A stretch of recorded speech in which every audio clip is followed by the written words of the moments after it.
Assalamualaikum warahmatullahi wabarakatuh. Selamat pagi anak-anak. Hari ini kita akan belajar melalui video kembali.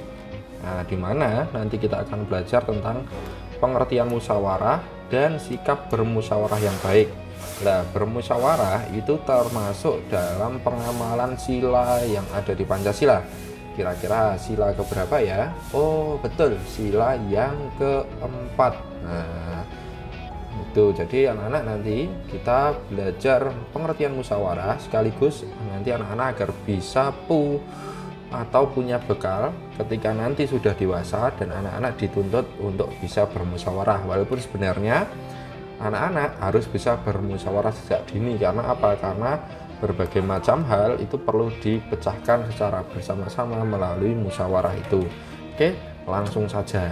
Nah, ini misalnya di buku tema itu ada bacaan yang menjelaskan tentang pohon, di mana pohon itu ditebangi secara besar-besaran untuk kepentingan manusia. Nah, di sini kemudian dipertanyakan, apa ya kira-kira yang akan terjadi ketika pohon di hutan itu ditebangi secara besar-besaran untuk kepentingan manusia? Nah, kita bisa mencari jawaban dari pertanyaan ini dengan cara bermusyawarah. Jadi sebenarnya bermusyawarah itu mirip-mirip dengan cara berdiskusi gitu, anak-anak. Jadi berdiskusi itu adalah salah satu cara untuk bermusyawarah, anak-anak. Nah, diskusi kan pasti sering kalian lakukan ketika konsultasi pembelajaran daring.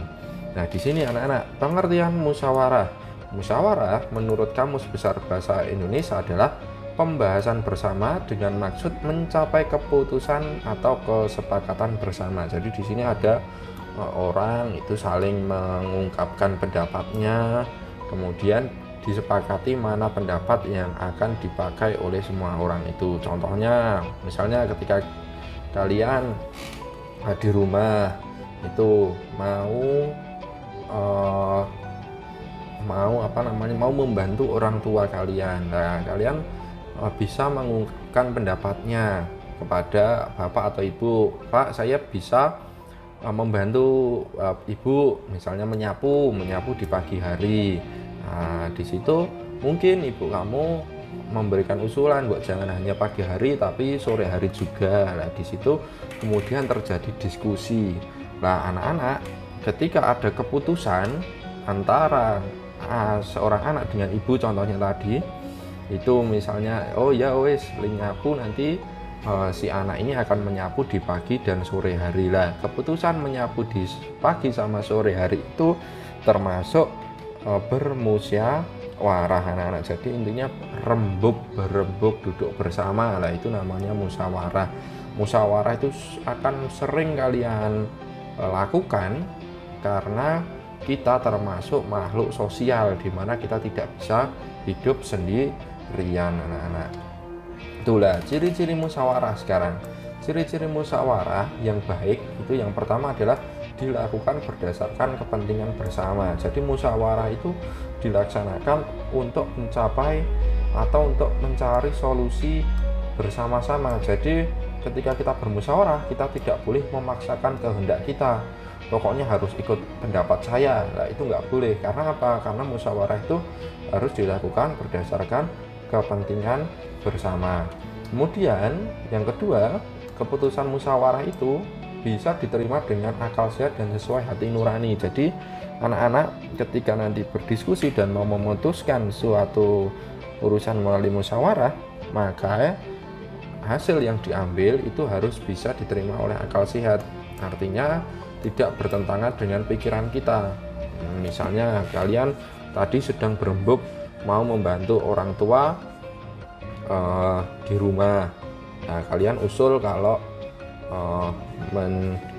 menyapu itu dilakukan di pagi sama sore hari, tapi kalian usul saya mau nyapu tapi nyapunya jam 12 malam. Lah, itu kan nggak sesuai dengan akal sehat dan hati nurani kita. Kenapa? Karena kalau nyapu jam 12 malam itu kalian pasti sudah tidur, dan jam 12 malam itu adalah waktunya tidur, bukan waktunya menyapu.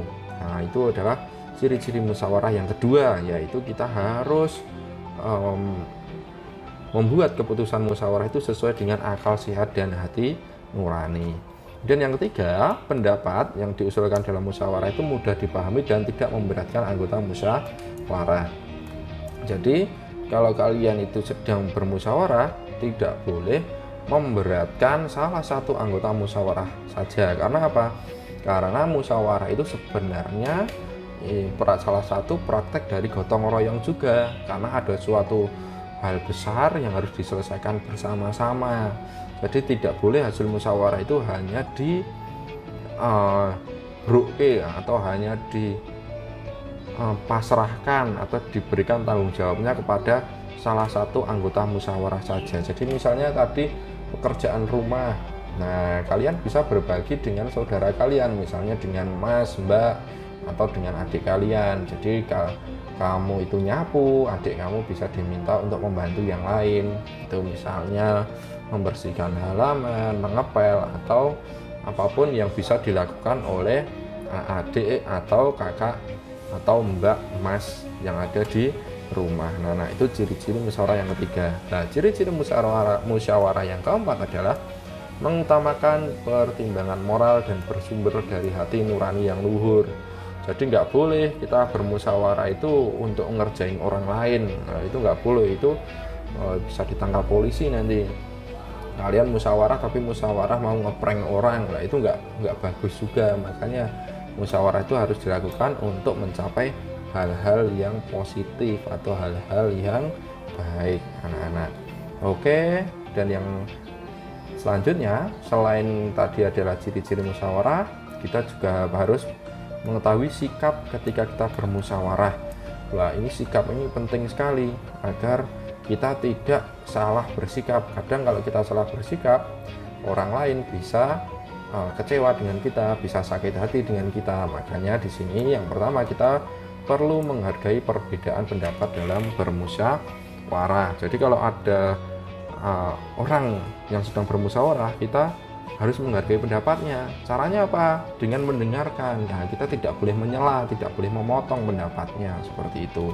Dan yang kedua, kita tidak boleh mudah tersinggung saat usulan kita tidak diterima. Jadi misalnya kita punya usulan tadi, saya pengen nyapu, bantu ibu, tapi nyapu jam 12 malam, nah kemudian ditolak oleh ibumu. Lah, kalian tidak boleh tersinggung, tidak boleh kecewa karena usulan kalian tidak diterima oleh ibu. Nah, jadi di sini kalau kita bermusyawarah, kita tidak boleh tersinggung ketika usulan kita tidak diterima. Kemudian yang ketiga, tidak meninggalkan musyawarah sebelum musyawarah benar-benar selesai. Jadi kalian ketika berembuk bareng-bareng itu jangan malah pulang lebih dulu, karena biasanya keputusan itu berada di akhir pertemuan. Jadi kalau kalian di tengah-tengah pertemuan atau tengah-tengah diskusi itu tiba-tiba pergi, wah itu tidak baik, karena kalian tidak bisa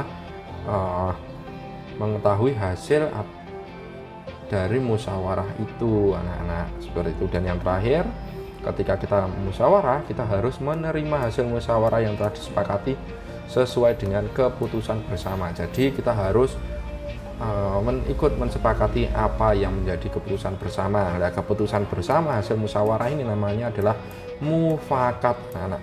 Nah, mufakat. Nah, jadi musyawarah itu digunakan untuk menghasilkan mufakat. Oke, kesimpulannya adalah bermusyawarah adalah cara terbaik untuk memutuskan segala sesuatu yang menjadi kepentingan bersama.